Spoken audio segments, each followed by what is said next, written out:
Ya, shalom saudara. Saya Pendeta Gel Pinarta, senang kembali bisa menyapa saudara. How are you today?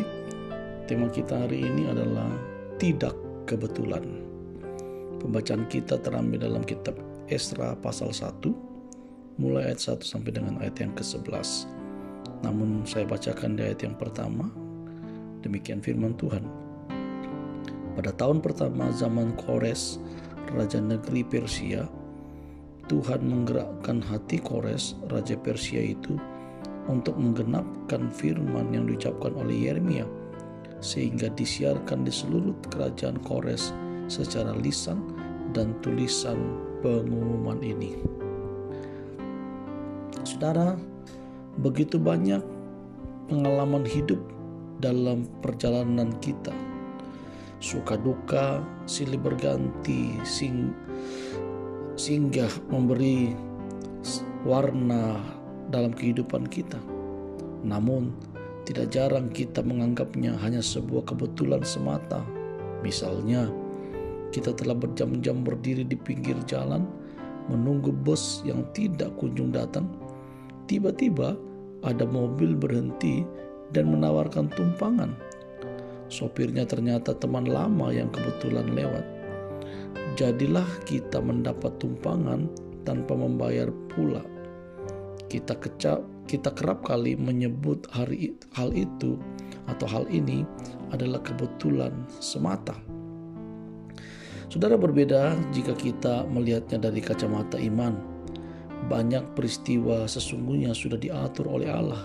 Sebagian orang mungkin menganggap peristiwa menaklukkan Raja Babel oleh Raja Kores atau Persia hanyalah peristiwa histori politik biasa. Tetapi penulis kitab Esra meyakini bahwa Allah juga yang menata semua peristiwa itu begitu teratur. Dialah yang menggerakkan hati Kores untuk membebaskan bangsa Israel yang terbuang di Babel pulang kembali ke Yerusalem. Allah sebagai Raja semesta alam mampu, saudaraku, menggerakkan siapapun untuk menggenapkan sejarah keselamatan yang Tuhan rencanakan. Saudara yang dikasihi Tuhan, keyakinan akan campur tangan Allah dalam hidup kita dapat meneguhkan hati dalam menghadapi persoalan. Kita juga belajar melihat segala peristiwa dari kacamata ilahi, bukan dari kacamata manusia saja. Ketika peristiwa buruk terjadi pun, saudara, hati kita tidak menjadi lemah. Sebaliknya, kita makin dikuatkan karena kita meyakini campur tangan Allah yang turut bekerja dalam segala sesuatu untuk mendatangkan kebaikan. Apa yang perlu kita renungkan dan kita dapatkan dari renungan How Are You Today hari ini adalah, dalam peristiwa buruk pun, saudaraku, Allah turut bekerja untuk menyatakan rencananya yang indah bagi kehidupan kita orang percaya.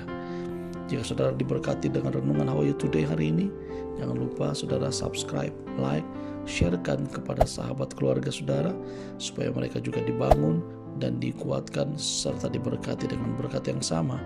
Saya Pendeta Gel Pinarta. Tuhan Yesus memberkati kita. Amin.